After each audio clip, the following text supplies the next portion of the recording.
పేరు గురియల్ శంకర్, లింగాపూర్ కడే మండల్.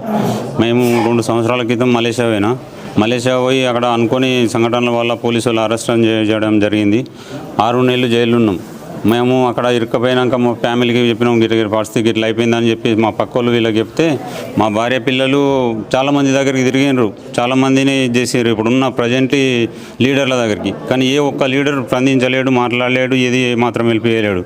నా భార్య పిల్లలు ఏడిసి చేసి జాన్సన్ అన్న దగ్గరికి పోయి అక్కడ వాళ్ళ పరిస్థితి గిట్ల ఉంది, గిట్ల సంగతి, వాళ్ళని ఎట్లా చేసి ఇంటికి తీసుకురా, మా పిల్లలకు అప్పయిపో అని చెప్పేసి చెప్తే మా పిల్లల కన్నీళ్ళు, నా భార్య కన్నీళ్ళు చూసి అతను మా దగ్గరకు వచ్చి జాన్సన్ అన్న 2 నెలల కింద 3 రోజులు నీడదాగారం వదిలేసి అడ్వకేట్ను పెట్టి అక్కడ ఒక మనిషిని నిర్మించి సొంత డబ్బులు ఖర్చు పెట్టుకొని మా దగ్గరికి మలేషియాలో ఉన్న వ్యక్తులకు కూడా మేము ఉన్న జైలుకు అలౌడ్ లేదు.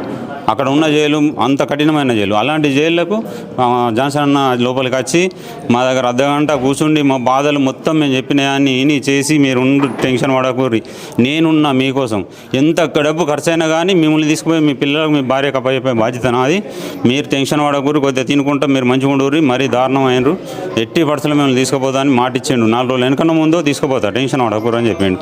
మాకు ఆ రోజు భరోసా కలిగింది. అప్పటిదాకా నమ్మకలేదు, మేము ఇండియాకి వస్తాము, మా భార్య పిల్లల్ని కలుసుకుంటామని. ఆ వరకు మాకు లాస్ట్ అనుకున్నాం, ఇక మలేషియాలో చచ్చిపోదామన్న ఆశ ఉండే. ఆఖరికి అయితే ఇక మనకి ఎప్పుడైతే వచ్చి జాన్సన్ అన్న కలిసిండో ఆ రోజు మాకు కొద్దిగా విశ్వాసం, నమ్మకం అనేది కలిగింది. ఎట్టి పరిస్థితులు వచ్చి మేము పిల్లలు కలుసుకుంటాము, అన్న మమ్మల్ని తీసుకుపోతాడనే నమ్మకంతో ముక్కడి తినుకుంటూ అట్లా ఇట్లా ఉన్నాం.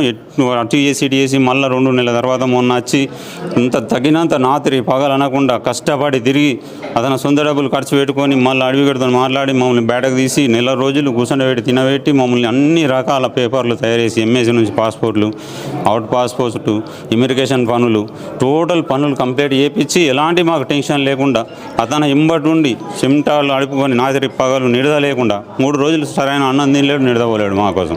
ప్రతి ఆఫీసుల చుట్టూ తిరిగి వాళ్ళ ముగ్గురిని చుట్టూ తీయాలని మస్తు ప్రయత్నించాడు. ఇక్కడ ఈ దగ్గర మలేషియా ఒక 20 లక్షల దాకా ఖర్చు అయింది టోటల్ ఇప్పటి వరకు. ఇంకా 5 లక్షలు ఖర్చు అయితే వాళ్ళు ఇండియాకి వస్తారు, ఇంకా ముగ్గురు. ఇప్పుడు 20 లక్షలు ఖర్చు అయింది, ఓన్లీ ముగ్గురం వచ్చినాం.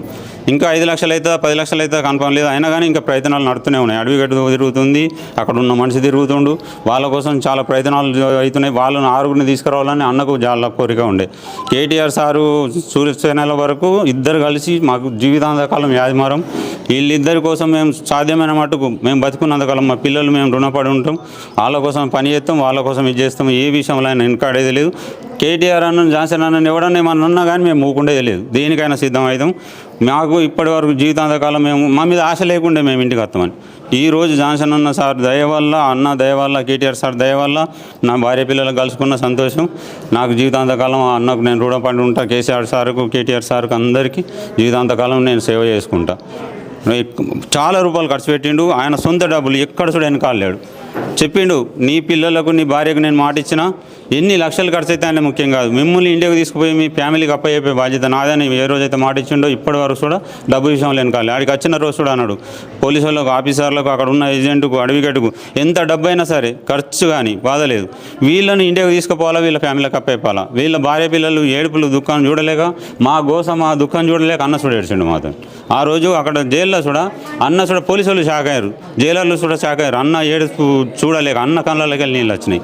ఇంత పెద్దోడు మా కోసం అతని కళ్ళకి వెళ్ళి నీళ్ళు వస్తే మేము తట్టుకోలేకపోయినాం. మా పిల్లల కోసం, మా కోసం ఇన్ని దగ్గర 25 లక్షల రూపాయలు ఖర్చు పెట్టి ఈరోజు తీసుకొచ్చిండు.